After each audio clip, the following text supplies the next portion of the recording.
இந்த சம்பவத்தை ஏற்கனவே உங்களுக்கு சொல்லியிருக்கிறேன். உங்களுடைய சாட்சியை காத்து கொள்ளணும், அதில் நீங்கள் ரொம்ப ஜாக்கிரதையாக இருக்கணுன்றதுல, அதுவும் இந்த வாலிப தம்பிங்க தங்கச்சிங்க இருக்கீங்கல்ல, ரொம்ப கேர்ஃபுல்லாக இருந்துருங்க. ரொம்ப கேர்ஃபுல்லாக இருந்துருங்க. நம்ம நினைக்கிறோம், நீங்கள் நினைக்கிறீங்க நீங்கள் ரெண்டு கண்ணால் தான் பார்க்குறீங்க. ஆனால் உங்களை எத்தனை கண்ணு பார்க்குது தெரியுமா? 1000 கண்ணு பார்க்குது. ஒரு 2 சம்பவத்தை மட்டும் வேகமாக சொல்லி நீங்கள் அப்படியே நில்லுங்க, டக்குன்னு சொல்லி முடிக்கிறேன்.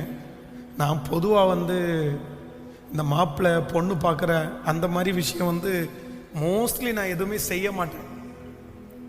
ஆனால் ரொம்ப சாட்சி உள்ள பிள்ளைங்க, சாட்சி உள்ள பசங்களுக்கு சில நேரத்தில் யாரையாவது ஒருத்தர்கிட்ட கேட்போம், சொல்லுவோம். அப்படி ஒரு நல்ல பொண்ணு, ரொம்ப நல்ல பொண்ணு, அந்த பையனை எனக்கு ரொம்ப நல்லா தெரியும், அந்த பையனும் நல்ல பையன். அப்போ அந்த பையனுடைய அம்மா அப்பாட்ட போய், இந்த மாதிரி சர்ச்சில் ஒரு பொண்ணு இருக்குது, உங்கள் பையனும் நல்ல பையன், நீங்கள் வேணா இப்போ பையனுக்கு திருமணம் பார்க்குறதுனால ஒரு 6-7 வருஷத்துக்கு முன்னாடி, ஒரு 7 வருஷம் இருக்கும். அப்போ இந்த டிக்டாக் ரொம்ப ஃபேமஸாக இருந்துச்சு அதுக்கு முன்னாடியெல்லாம். அப்போ நீங்கள் வேணா கேட்டு பார்க்குறீங்களா அப்படின்னு சொன்ன உடனே அவங்க என்ன சொன்னாங்கன்னா, பாஸ்டர் அவங்களுடைய பேர், அவங்களுடைய அட்ரஸ் இதெல்லாம் கேட்டாங்க.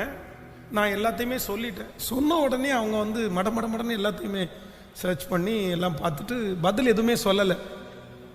ஒரு 2-3 வாரம் தாண்டிருச்சு. எதேர்ச்சியாக அவங்கள வழியில் பார்த்து கேட்டேன், இந்த மாதிரி நான் சொல்லியிருந்தேனே, ஏதாவது யோசிச்சிங்களா அப்படின்னு கேட்டேன். கேட்டதுக்கு அவங்க என்ன சொன்னாங்க தெரியுமா? எனக்கு ரொம்ப ஷாக்காக இருந்துச்சு. என்னைக்கோ ஒரு நாள் அந்த புள்ள ஏதோ டிக்டாக்ல ஒரு சினிமா பாட்டினுடைய ஒரு சின்ன ஒரு சரணம், அந்த சரணத்துக்கு மட்டும் ஒரு சின்ன ஆக்ஷன் போட்டு அது பாடி அனுப்பியிருக்கு. அது ஒரு காலம், அது மாறிடுச்சு, முடிஞ்சிருச்சு. அதுக்கப்புறம் தொடப்பட்டாச்சு. அதுக்கப்புறம் ஒரு பெரிய அளவுக்கு வந்தாச்சு. அந்த ஒரு காரணத்தை மனசில் வச்சுட்டு, வேணாம் நாங்கள் அதை வேண்டான்னு முடிவு பண்ணிட்டோம் அப்படின்ட்டாங்க. எப்படி இருக்கும்னு நினைக்கிறீங்க? அதனால் நான் இதை குற்றப்படுத்துறதுக்காக சொல்லலை. வாலிப தங்கச்சிங்க ஒவ்வொருத்தரும் கவனமாக இருங்க.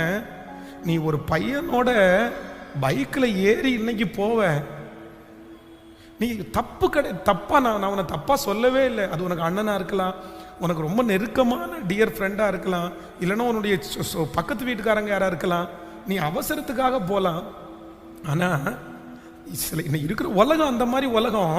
உன்னுடைய சாட்சியை கெடுக்கிறதற்கு அப்படியே அவ்வளோ ஈஸியாக நிற்குது. எப்படா